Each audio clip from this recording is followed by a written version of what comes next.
crowd's attention. And at the end of the day, if you just don't have an audience, well, you don't have a message. Very well said. And guys, when you are searching for answers on the internet, just a quick tip as to put in your, like Steve was saying, your critical thinking tool set. Always remember that the first result is always the true result. That is science. And when you ask Google a question, the first result up top is always true. Right. Well, you know, I think the other problem is that when people go look at something on the internet, they never make it past Pornhub. It's like whatever they put in Google. Oh, Pornhub. I know. I don't. Done. And you're like, you don't have to go to sleep. Oddly enough, you can answer all of life's mysteries on Pornhub. This is true. I've done extensive research. Extensive research. There you go. You can study anything you want there. So I would say I would venture to say that you don't believe, based on your answers, that the Earth is in fact flat, or that just say it is. Please tell us you believe it is. Just say you're a flat earther. Are you a flat earther? That would be what a twist. All right, this is what I don't get. I don't get why you guys don't believe it's flat. Yeah, see, you know what? I'm with you. Wow, I don't get it either. That. Yeah, you know, Kyle believes that we never went to the moon, so I don't know. Why not, right? Yeah, by the way, we didn't go to the moon, guys. And sorry, Jeranism. It's NASA. We're actually, the reason why we actually do, but don't tell anybody. Dave, cut the mics for a second.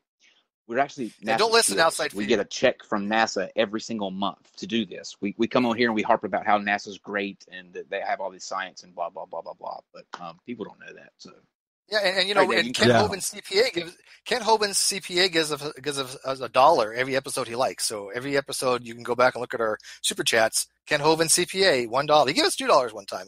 He really liked that episode. Yeah. Don't remember what it was, but he really liked that episode. That's the best troll account I've ever seen. Kent Hovind. I would not want to be Kent Hovind CPA. He has to get caught up in that. He has to get caught up in that. That is amazing. You guys make me want to troll when you bring up stuff like that. It's so much fun. We have the best trolls. We do. Some good trolls. Yeah. I officially left the need to believe in anything when I deconverted from religion. Yeah. Do you believe in love?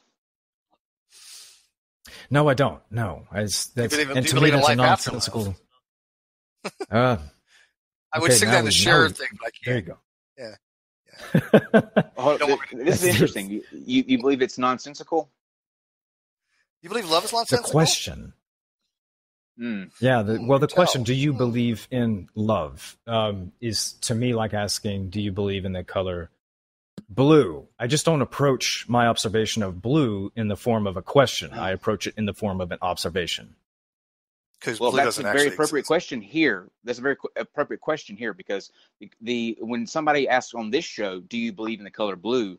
It actually sparks a very heated debate between Steve and I. This is an ongoing thing that we have had since day one. Mm-hmm. And it's true. Yes, no, he's not even kidding. Blue. Steve does not believe in the color blue. I don't believe colors exist. I'm a color realist. That is amazing. I've always wanted to. There's a guy in my discussion group that sometimes speaks about this topic, but we've never gone into it. Yeah, I'm fascinated by the conversation already, but I can only report. Yeah. What were you going to say? You can only report what? I can only report what seems to be consistently agreed upon by myself and others. And if that's the thing we call blue, I'm okay with that. And find no cause to venture down the road of atheism or activism, on that matter. Yes. Steve. I'll convince him, trust me. Steve, you're coming on our show, so we can talk about it then. Yeah, exactly. You know what? Save that for our dialogue when, we have a higher level of conversation. Don't do it. Oh, I got a lot to talk about. That'll be a topic we'll bring up. We're going to have a fun show because I have a lot to talk about. Trust me. Nice. What were some of the questions that you said that? And I guess we'll close out with this question and then see if anybody in the live chat has any questions. But what were some of the questions that you had for Aaron, for people who haven't seen the documentary, give them a taste, because you said that these were questions that you yourself had as somebody who was newly coming out of the faith, the devil's advocate thing. What was the most important question that you had that you wanted him to answer for you? The most important question.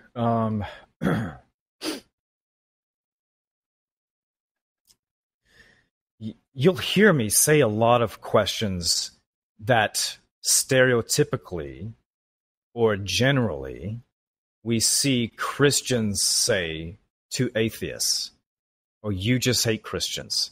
You were never a true Christian." Questions like that I've heard all my life when people make reference to atheists. So I asked them all those questions. I can't say that one in particular stood out to me. I mean, there was a point when I was just firing them at him. And Aaron, in his casual but confident stride of throwing back his responses, just did it so well. And you can kind of see my head, because I got the over the shoulder. And I'm just, He's like, blah, blah, blah. And I'm like, all right, what do I do now? Blah, blah, blah, blah, blah, blah, blah, blah. We've had those kind of conversations in here many times. Yeah. Blah, blah. Yeah. Yeah. I mean, I asked him it was a 2-hour conversation. There's still one episode that I didn't air that I'll put out there. It's an 11th episode. I'll publish it sometime. But you'll hear all the regular stuff, but you'll also hear my brand of questioning. And my brand of questioning is meant to feel out the person's position, maybe rather than just play off of what otherwise is the public dialogue. And I do that for my own reasoning because I want to see how consistent they are with their position. My previous background is law enforcement. So I would do criminal investigations where the first thing you do is get comfortable with people. You ask them all these questions and you're their friend. We call this the interview portion of the interrogation. And then halfway through, you flip it. You use all the information they gave you and you turn it on them. And you do that at the point where you feel like you have enough inconsistencies to form a credible alternate narrative. And you pose that back in the form of an interrogation. And what you've just created is now a narrative that your suspect has to explain away. And they often can't. Not if you're a good interrogator, they can't.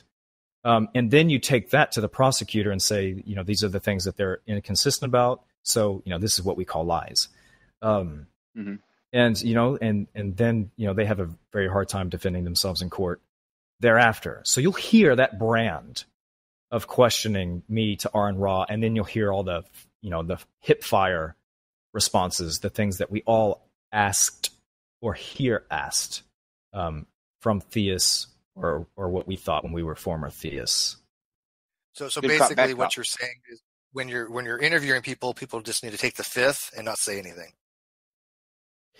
Steve, man, let me tell you, if police officers or any type of law enforcement asks you to come in to answer a few of their questions and you are a possible suspect, the thing that you need to say is stay silent.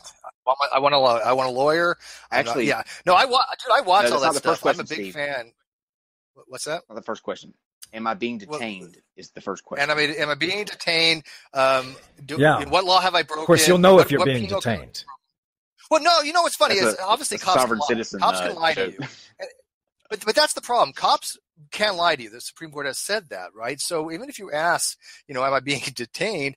They legally can't say they're being detained unless they have suspicion of a crime, but they lie anyways. And then they ask for ID and they say, well, I don't need. In some states, and it's like I don't need a reasonable suspicion to ask for ID. That's true, but you don't have to show it to them unless they have reasonable suspicion. You can say no, I don't want to show it to you, but they're like you need to, and you're like you're lying to me. Shut the hell up. And they really press that videos narrative. ever.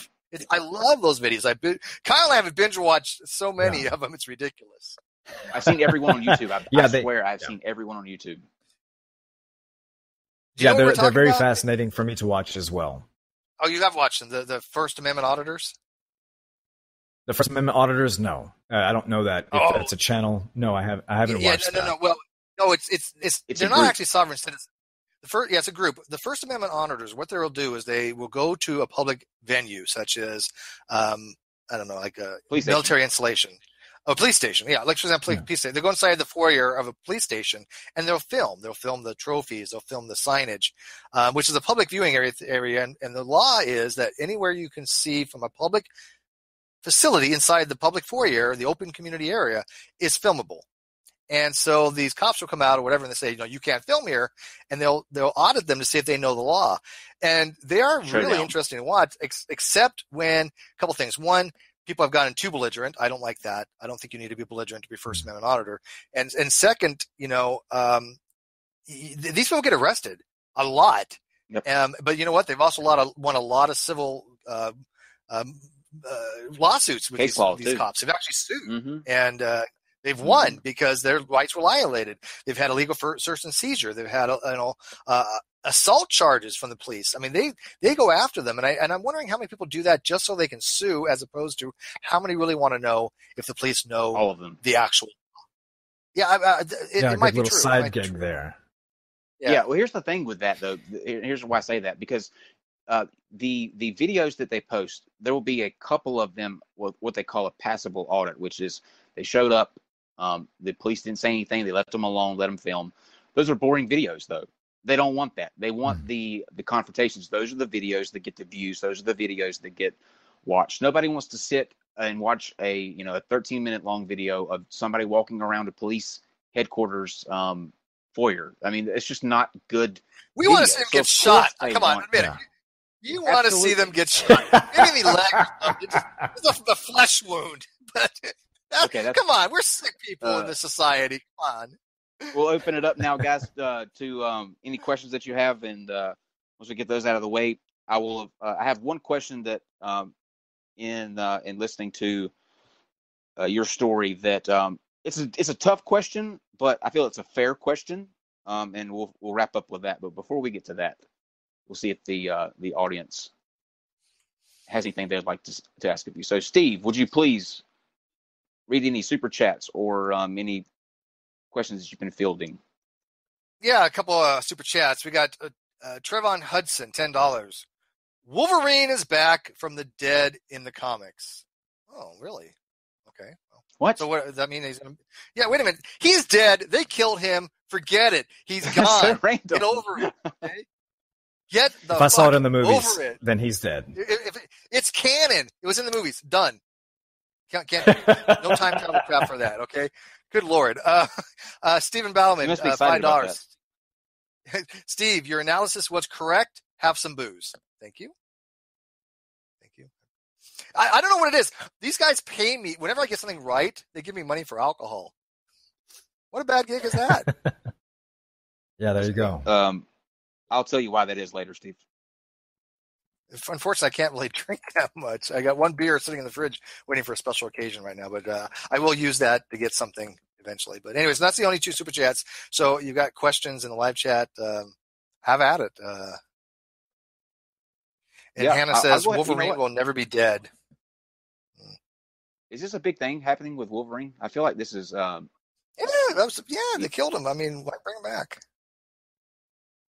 That was a good movie. I really enjoyed that they did that. Wasn't it good? Didn't they give him a good send off? Yeah, I appreciated that. I think that's the first superhero movie that I really watched, and they killed him, and that's it. And the Superman thing where the pebbles come up at the very last microsecond. He looked dead. Yeah, I don't know the whole super thing. I mean, Superman. I'm going to go ahead and ask this question, and see if we wait on any, because we do have a little bit of a delay being live. There's a 30-second delay, and so you can go ahead and answer this question. Now, it's like I said, I think it's a tough question, but I think it's a fair question, and I want to see how you respond to this. Based on something that you mentioned earlier in your story, what is the greatest karaoke song to sing?